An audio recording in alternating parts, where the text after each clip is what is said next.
Horas benditas, santas e felizes são as que passo junto a ti, meu Deus. Ó Mestre amado,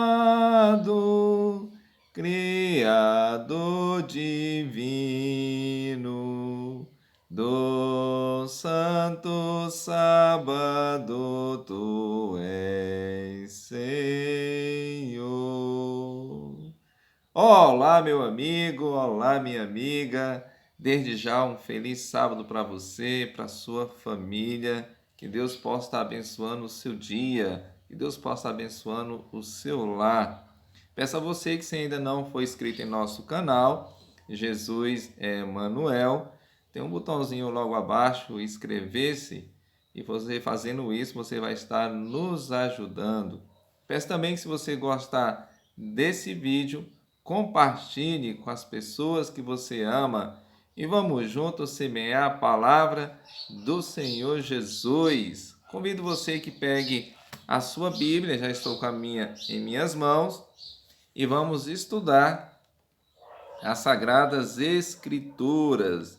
O livro aí é o livro de Marcos, capítulo 2, vá até o livro de Marcos, aí depois de Mateus, e vamos ler o verso 28, capítulo 2 de Marcos, e o verso 28, o que diz as Sagradas Escrituras. Aqui diz o seguinte: de sorte que o Filho do Homem é Senhor também do sábado.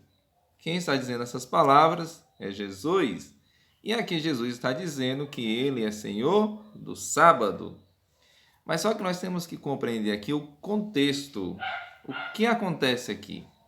Aqui diz que Jesus estava passando por uma seara com seus discípulos no dia de sábado.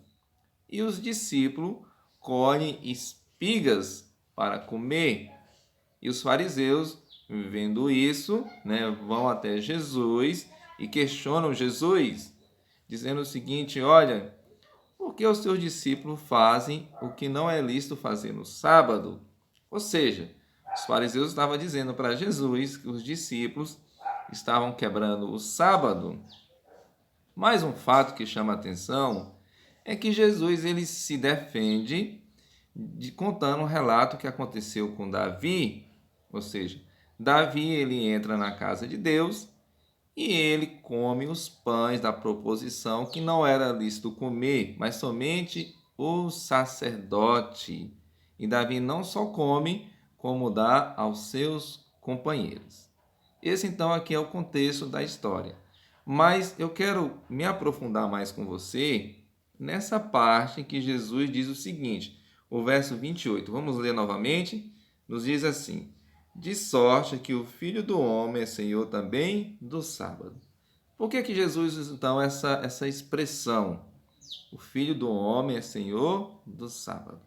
Quando nós vamos no livro de João, capítulo 1, olha só o que diz João, capítulo 1.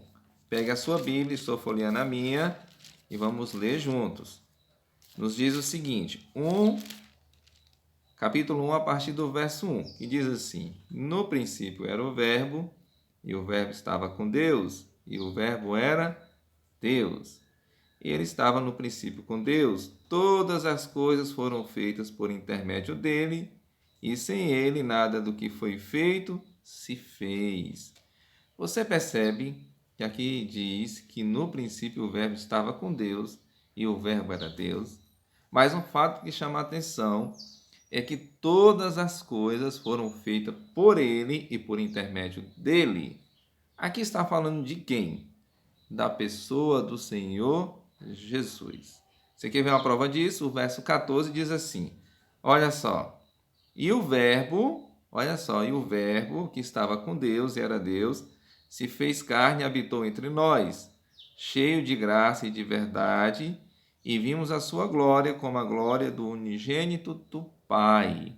Então aqui está falando sobre Jesus.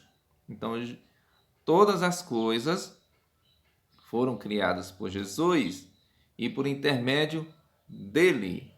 Quando você pega o livro de Colossenses, olha só o que diz Colossenses, vai confirmar o que está dizendo aqui no livro de João. E eu convido você a abrir sua Bíblia no livro de Colossenses, capítulo 1, e olha só o que diz a partir do verso 15. Colossenses 1, 15, diz assim: Este é a imagem do Deus invisível, o primogênito de toda a criação, pois nele foram criadas todas as coisas, no céu e sobre a terra, as visíveis e as invisíveis, sejam tronos, sejam soberanias, quer principados, quer potestades, tudo foi criado por meio dele e para ele. Você percebe aqui que está falando do primogênito de toda a criação, que é a imagem do Deus, né, invisível, né? E aqui diz também que toda a criação, né, foi feita por ele, não é isso? Quem é aqui? Jesus. Sabe, meu amigo, minha amiga, quando o texto fala lá que Jesus é o Senhor do sábado, porque Jesus, ele é o criador de todas as coisas, sabe? O sábado remete à criação. E se Jesus é o criador de todas as coisas, lá no capítulo 2 de Gênesis, diz que tendo Deus acabado de criar todas as coisas, no sexto dia, né? No sétimo, Deus ele descansa. Você percebe que Jesus é o Senhor do sábado, porque ele criou todas as coisas e no sétimo dia descansou. Então Jesus ele não poderia, né, quebrar o sábado, porque Jesus observava o sábado como um dia de descanso, como um dia de guarda. Você percebe? Então, veja só, os fariseus estavam acusando os discípulos de Jesus de estar quebrando o sábado. E Jesus logo se defende. E Jesus diz bem assim, porque o Filho do Homem é Senhor do sábado. Sabe, o Senhor Jesus hoje está chamando você para descansar no dia do Senhor. E que dia é o dia do Senhor? O sábado. A Bíblia nos apresenta isso, o dia de descanso, um dia para observarmos, um dia para se guardar, é o sábado, o sétimo dia da semana. Lá em Gênesis fala isso, que Deus, após ter criado todas as coisas, ele descansou. E se ele descansou, o Senhor Jesus também descansou. E ele está convidando você também a esse dia, nesse dia especial, descansar. Que Deus possa abençoar você. Obrigado por ter ficado comigo, né, até este momento. Convido você agora a fazer uma oração comigo. Feche os olhos e vamos conversar com Deus. Amado Senhor Deus, obrigado por esse estudo da tua palavra. Aqui diz que nesse dia, né, é um dia especial, é o sábado, e que o Senhor é o Senhor do sábado. Nesse dia o Senhor descansou e o Senhor nos convida também a descansar. Esteja com meu amigo, com minha amiga que está assistindo esse vídeo, que o Senhor possa abençoar de maneira toda especial. Obrigado por este momento, eu te agradeço essas bênçãos, no doce e eterno nome do Senhor Jesus. Amém. Que Deus abençoe a você e até mais uma próxima.